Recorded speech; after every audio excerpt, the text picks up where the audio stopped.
Happy New Year. You know, one of the things that Yeah. that I really hope will change in 2011 is this idea that companies that have money don't pay.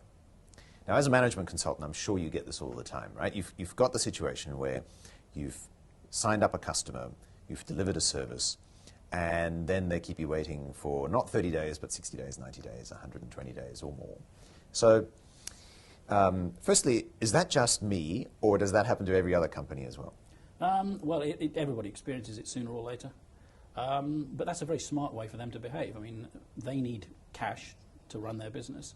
If they can use your cash, that's a much better option than having to borrow it from the bank or take it in the form of equity from their shareholders. Well, right? why don't they just ring me and say, hey, we're not going to pay you? Well, because it doesn't work like that. Although generally, if you don't get paid on time, you know, and we do a lot of work in this area, you know, it would be a sin of omission on your part. I mean, I bet if I were to look at your process and the way that you communicate your payment terms, manage your billing, follow up, I could demonstrate to you some ways in which you could probably change that dynamic.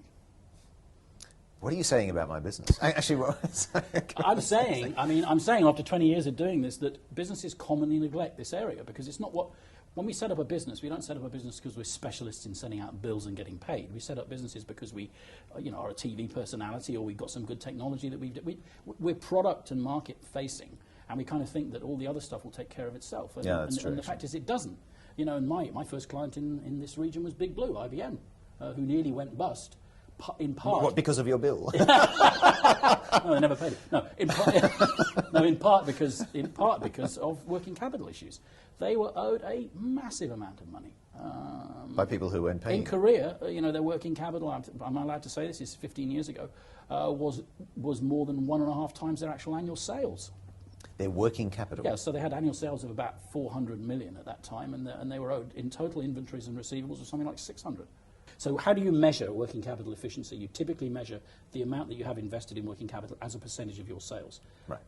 So if you sell 365 million a year and you're owed 36 million, that's 10% of your sales. Or you can measure it in days of sales. Days sales outstanding. Or DSO. or DOI, days of inventory. Or DOP. Wow, yes. Good. Well done with those acronyms. Yes. DOP, DOE, and ZO. Yeah. Okay, so wait, hang on a minute. So IBM had... I can write this down if you like. No, don't bother. So IBM, because it's much more interesting watching you talk about it. IBM had 400 million in sales. Well, perhaps we shouldn't keep talking about it because I'll probably get into trouble. The point I'm trying to make is that even a highly successful, world-renowned brand can get into a mess. And just leaving aside all the process issues that led them into this mess, the key issue is a cultural issue, which is that we are very smart people recruited from the cream of universities in America, in Korea, in wherever we happen to be, and our job is to come up with really fancy technological solutions for our customers. And you want me to get involved in preparing invoices and talking to customers about whether or not we should get paid? I'm not going to do that. And of course, if that becomes the prevailing attitude, then guess what? You never get paid. And it's interesting that some of the world's leading businesses, not once but repeatedly, fall into working capital issues because of this very mindset. Yeah? A lucrative source of business for me and people like me. Right, because you're then you go in, you tell them everything that they're doing wrong. We try with the best way. If we're professional, we try and deliver a change of mindset which will endure. But in reality, what we tend to do is we tend to temporarily challenge their prevailing culture. I mean, that's the reality. Because they go back to what they were doing before. Well, because that's their culture. It reasserts itself.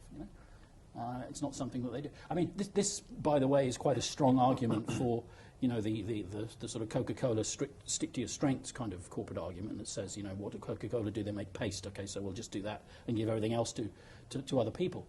This kind of argues that preparing the bill and getting paid and all those kind of things maybe should be given to specialists. And of course, a lot of companies are doing that now. So like a receivable management. Well, whatever. I mean, someone whose objective it is and who is incentivized to make that work. Yeah.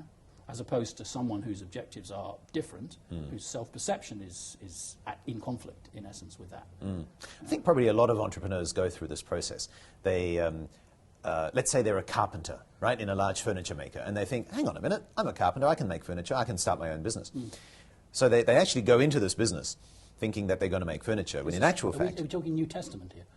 And they end up starting a religion and But your name doesn't have to be Joseph to be a carpenter, or Jesus for that matter. Yeah. But anyway, the point is that you go into this business to do what you're good at, but you end up doing everything else, half of which you're probably not good at. Because when you run your own company, as you well know, you're also the chief technology officer. You've got to buy the computers and you've got to fix them when your staff aren't capable to press control. You might be the office cleaner and the secretary and a whole bunch of other things as well. Well, that's right, and you know, you're the chief marketing officer, and you're the guy who buys coffee, and okay, maybe not, but you know, you've got all these other duties, including having to write invoices and chase payment. When in actual fact, all you want to do is make furniture. Yeah. So, is there? I mean, for the little guy who can't afford these.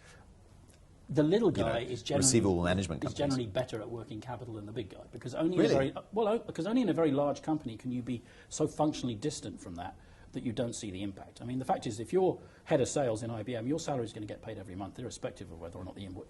You or I. Yep. I mean, not that we want to make admissions about the size of our respective enterprises, but the reality is that if a large customer doesn't pay us for a long period, we may well find ourselves beating a path to the door of our bank manager asking for a little bit of leniency. So we're acutely aware of that.